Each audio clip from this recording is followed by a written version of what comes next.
There was once a woman named Amina, who had not cried in 20 years.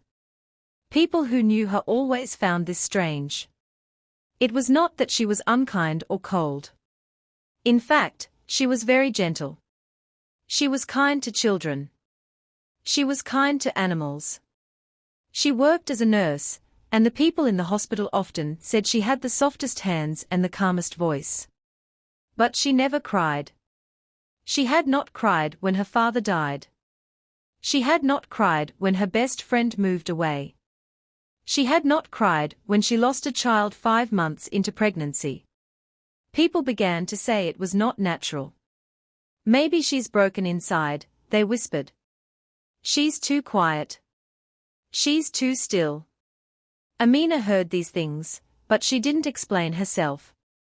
Not because she didn't want to. She simply didn't know how. You see, Amina had taught herself long ago that crying was dangerous. She had decided this at the age of 7. It was a small, rainy Tuesday when she had first learned that tears could betray you. She had cried in front of her mother. Just a small cry. Nothing wild. A whimper, even. Her mother had stared at her with eyes like cold iron. "Don't do that," she had said. "Don't show weakness. If they see you cry, they will crush you." Amina hadn't known who they were. But she had believed her mother. From that day forward, she practiced not crying. Every time her throat tightened or her eyes burned, she swallowed it. She breathed slowly. She stared at the floor until the feeling went away. Eventually, the tears stopped coming altogether. Now, Amina lived in a small apartment on the edge of the city. It was quiet.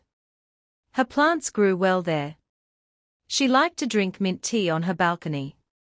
Her neighbors called her the calm one. She liked silence, but not because she was sad. She liked silence because it was the only time she could hear her real thoughts. In silence, the world didn't expect her to smile. In silence, no one asked her why she was the way she was. One evening, a new neighbor moved into the flat next door. His name was Yusuf. He was an old man, maybe 70 or more, with a deep voice and slow steps. He liked to play old music at a low volume. Music with violins and soft drums. It drifted through the walls like fog. At first, Amina found it annoying.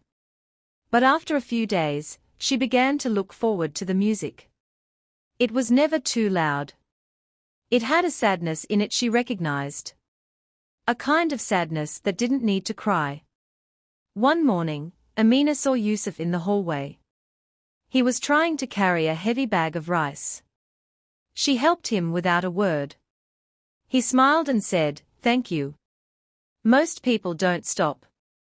She just nodded. He looked at her for a moment. "You're very quiet," he said. "I don't have much to say," she replied. "Neither do I," he said. "But I find it helps to say something now and then. Even if it's only to yourself."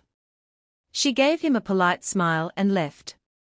That night, she dreamed about her childhood. In the dream, she was standing in the kitchen. Her mother was sitting by the window, smoking a cigarette. Outside, the rain was falling. Amina was crying, but there was no sound. Her mother didn't turn to look at her. She just stared into the street, her face hard and distant. Amina woke with her heart pounding. She sat up in bed and listened to the quiet. It was too quiet. The next day, Yusuf invited her over for tea. She wanted to say no.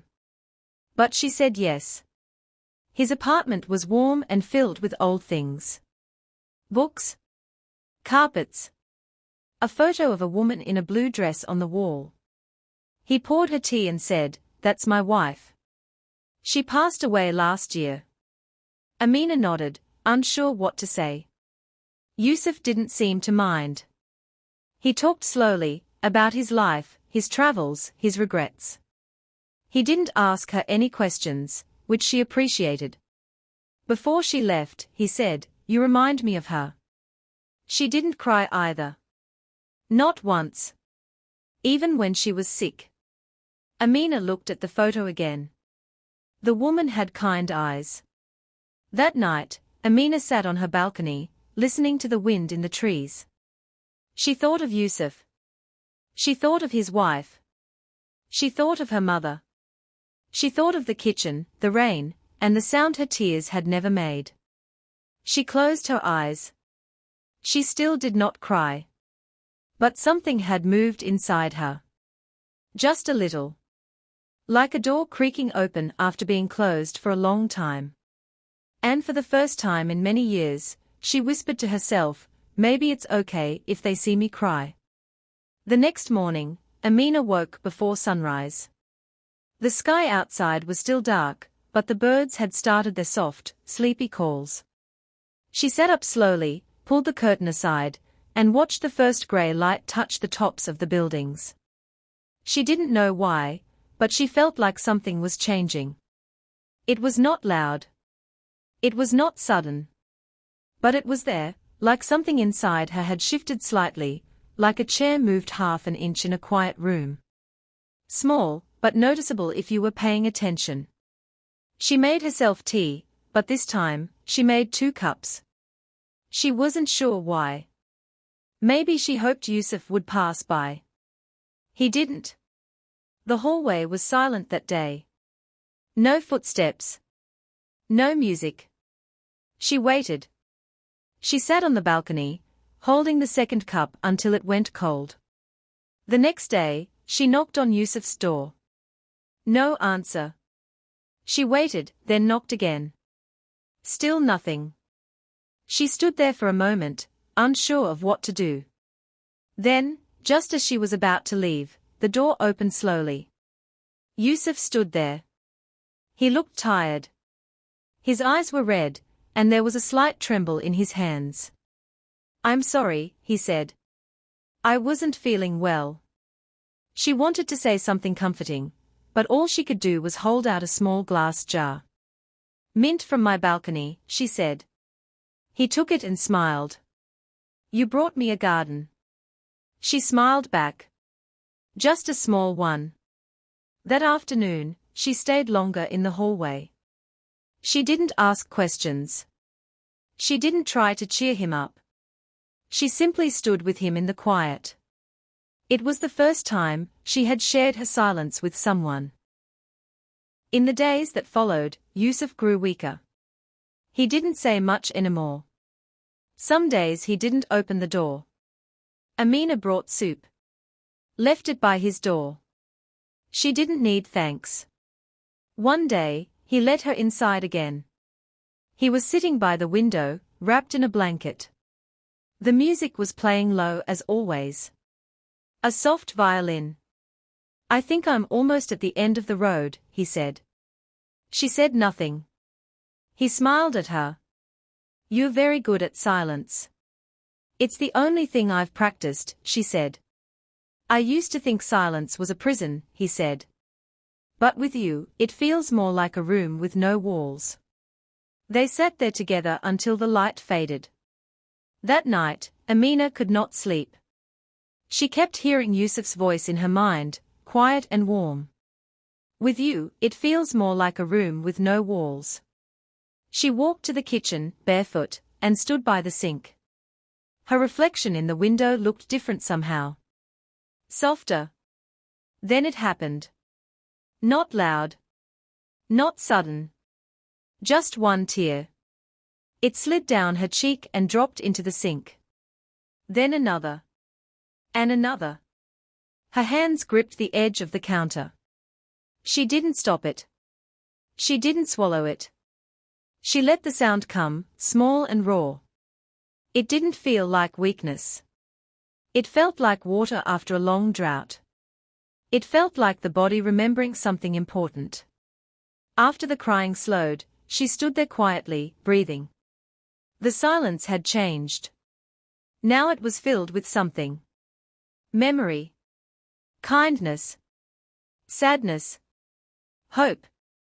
She walked back to her room and opened the window. The night air touched her skin like an old friend. In the distance, the soft sound of Yusuf's music floated through the wall. He must have pressed play one last time. The violin played on, slow and sweet. She stood by the window and listened. She didn't wipe her face. She let the tears dry on their own. The city lights blinked far away, quiet and gentle. And Amina, the woman who had not cried in 20 years, stood still and listened. For once not afraid to be seen. The next morning, Amina woke up feeling different. Her body felt lighter, but her heart was full. Full of something she had not felt in many years. Not joy. Not sadness. Something in between. Something quiet and deep. She walked to Yusuf's door with her usual cup of tea, and this time, a small slice of sweet bread she had made before dawn. But when she knocked, there was no sound from inside. She waited. Knocked again. Still nothing. She placed the tea and the bread gently on the floor, then sat beside his door. She didn't know how long she sat there. She didn't need to know. The hallway light flickered above her, as it always did. Her hands were still, resting in her lap. Later that day, 2 men in uniforms arrived at Yusuf's door. They knocked once. Twice.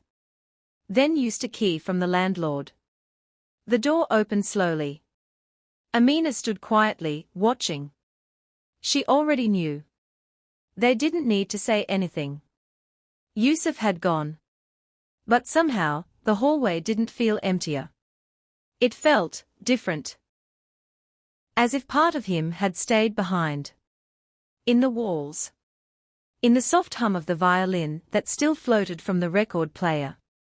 In the mint jar he had placed by his window. In her. That evening, Amina stood on her balcony. The city was glowing under the sunset. The light touched every rooftop like a blessing. She could smell the soft scent of mint leaves from her little garden. Her hands brushed over them gently. She looked across at the other balconies. One had a drying towel. Another had a small bird cage. And one, just one, was empty now. His. But not forgotten. The next day, she did something new. Something small. She went downstairs and sat on the bench outside the building. Something she had not done in years. She sat with a book she didn't plan to read and watched the world go by. Children playing. A couple arguing. A man selling roasted corn. An old woman passed by with a walking stick. Their eyes met for a brief moment. Amina nodded. The woman nodded back. And it was enough. The days began to change after that. Slowly. Quietly. The neighbors who used to barely speak to her now smiled. Some even waved. She didn't speak much, still. But she didn't hide either. One afternoon, a young woman from the building came to her door. Her name was Laila. She was about 22, and she held a crying baby in her arms. "I heard you used to teach," she said, eyes tired. Do you think you could help me with something? Just for a little while." Amina looked at the baby, then at Laila. She stepped aside and opened the door wider. "Yes," she said. "Come in." The baby stopped crying when Amina took him in her arms. She held him like she remembered holding her own, years ago. The feeling came back quickly, as if it had only been yesterday. The baby looked up at her, his eyes still wet with tears. And suddenly, Amina smiled. She didn't even realize she was smiling until Laila said, "You look happy." "I am, something," Amina replied softly. And she was. Something. Not fully happy. Not completely healed. But no longer closed. No longer locked away. That night, she played Yusuf's favorite violin piece on a small speaker. She opened all her windows so the music could float through the building. A few neighbors stopped to listen. One leaned out of their balcony. Another lit a candle and placed it on their windowsill. And Amina stood in her room, hands by her side, listening to the notes.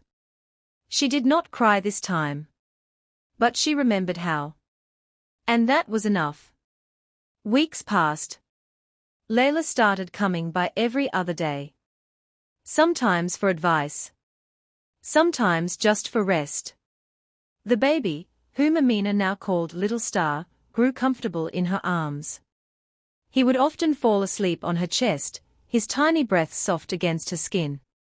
One morning, while rocking the baby gently in the sunlight, Amina looked at Laila and asked, "Where is his father?"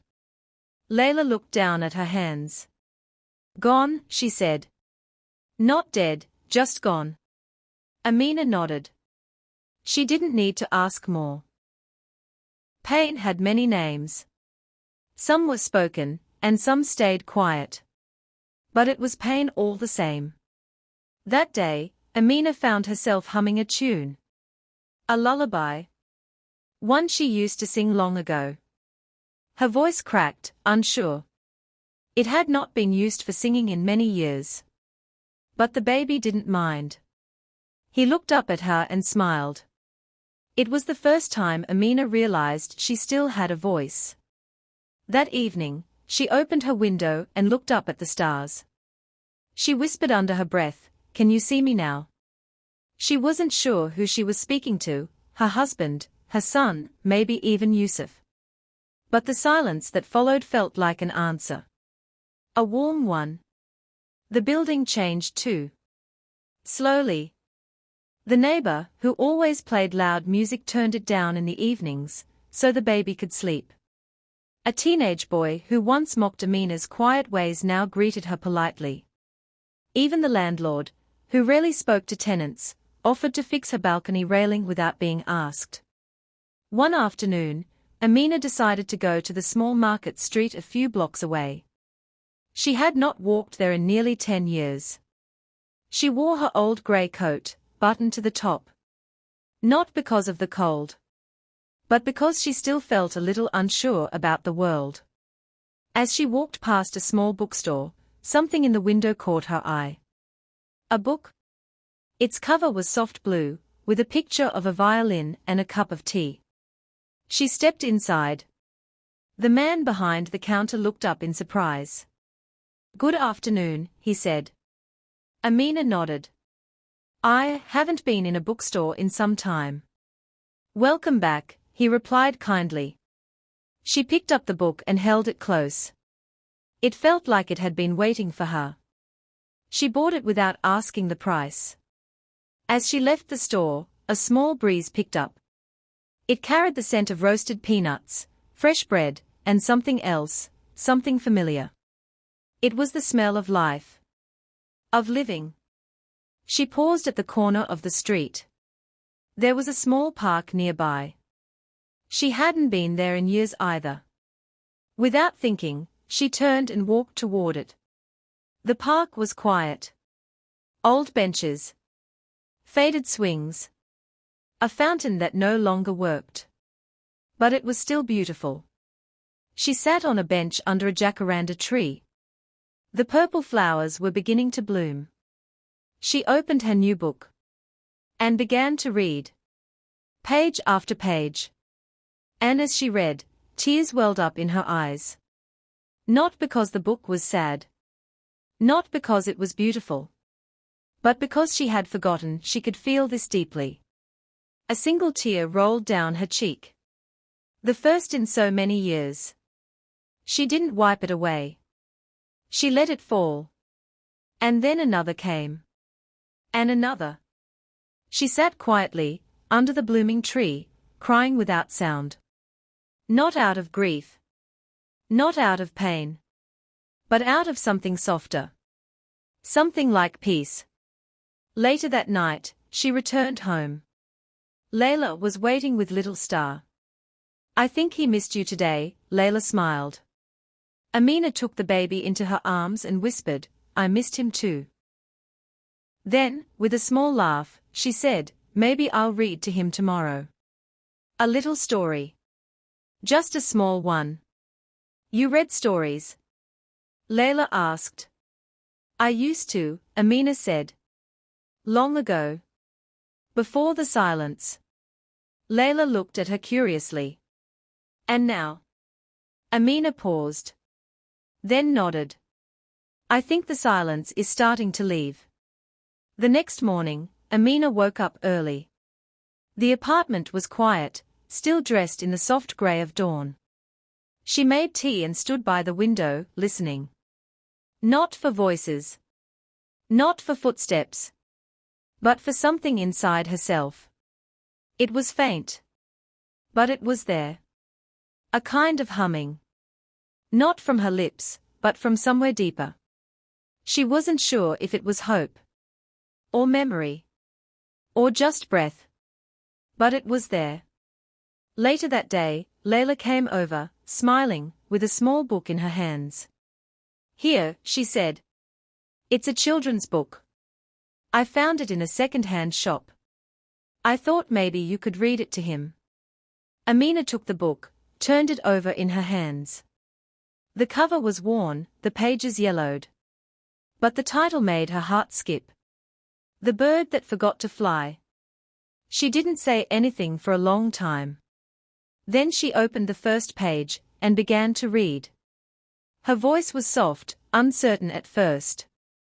But the moment the baby looked up at her, his eyes wide, full of curiosity, she felt something loosen in her chest.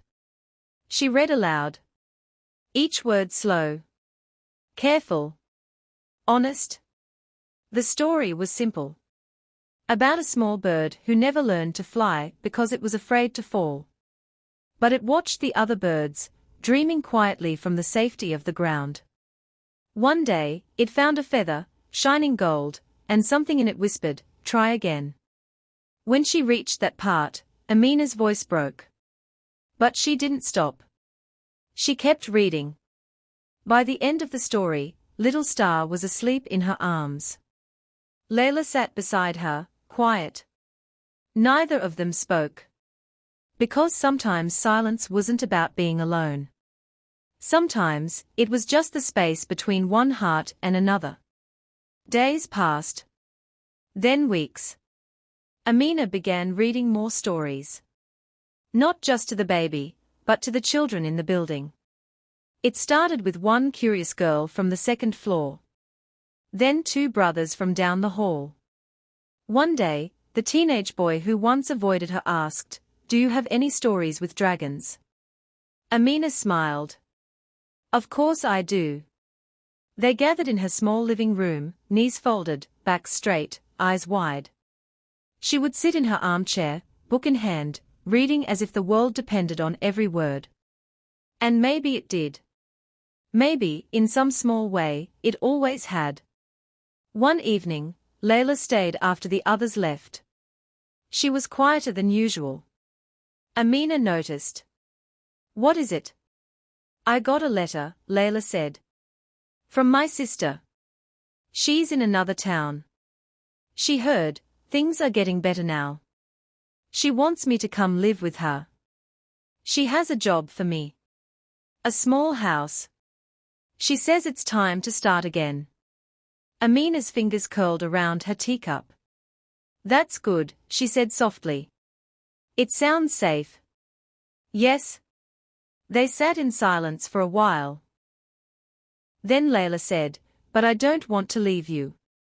Amina looked at her. "You've already brought me back," she said. "Don't stay for me. Go where your life calls you." Laila reached out and placed her hand over Amina's. "What about you?" Amina thought for a moment. "I think I'm starting to feel again," she said. "And I want to see where that takes me." That night, when Amina was alone, she opened a drawer she hadn't touched in years. Inside were old photographs. Faded. Dusty. She picked one up. It was her and Yusuf, sitting on the balcony, drinking tea. He had that same smile, the one full of mischief and warmth. Her fingers touched the edge of the photo. And she let herself smile back. She whispered, I miss you. Then another photo, her husband holding their newborn son. The baby's fist was curled tight, his eyes barely open. Amina's chest tightened. But this time, she didn't look away. She whispered, I remember. And the tears came again. Soft. Steady. But not empty. Not lost. The next morning, she cleaned the small corner of her room where her husband's violin still rested, covered in cloth. She pulled it out carefully. Held it. Its weight was the same. But something inside her had changed. She touched the strings. They were out of tune. So was she. But maybe that was all right. She sat by the window. Lifted the violin. And slowly, the music became part of her days.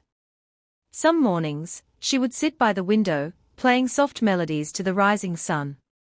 Children would stop outside her door, listening quietly. Sometimes they'd knock and ask for a story. Sometimes they'd just sit there, leaning against the wall, eyes closed. She never told them what the music meant. She just played. And somehow, that was enough. Laila left one warm afternoon. Amina helped her pack. They didn't say much. At the door, Laila hugged her tightly and whispered, You saved me. Amina held her for a long time. Then she said, No. You stayed long enough for me to save myself. They smiled at each other, eyes wet, but neither one cried. Not then. Not yet. The apartment felt quiet again after Laila left. But not like before. This silence had shape. It had breath. It carried memories gently, like pages of a book. Amina began volunteering at the community center down the street. She read to children, helped women who had just arrived in the country, unsure, afraid. She would sit with them, hold their hands, and tell them simple things like, You're safe now, or one day, you'll feel normal again. And when they didn't believe her, she just stayed beside them. Like Laila once did for her. One evening, she was walking home, when she passed a small group playing music outside a cafe. One of them, an older man with a grey beard and tired eyes, held a familiar kind of violin. He caught her watching and smiled. Do you play? She hesitated. Then nodded. A little. Come then, he said. We are just making noise. She laughed, for the first time in a long time. The man handed her the violin. It was warm from his hands. She adjusted her fingers slowly. The bow was light. The strings buzzed. And then she played. Not perfectly. But honestly. The others watched. Listened. And joined in. Their music rose up into the twilight air, floating past windows, over rooftops, into the arms of stars. And Amina, standing in the middle of it, finally felt something she hadn't felt in years. Whole. Not because she was healed completely. Not because the pain had disappeared. But because she had learned to live beside it. Like a song that knows sadness, but still wants to be sung. That night, back in her apartment, she stood before the mirror. She looked at her face. The lines. The softness. The quiet strength. She whispered, You're still here. And finally, after all those years, she let herself cry. Not because she was broken. But because she was alive. And she wasn't afraid anymore.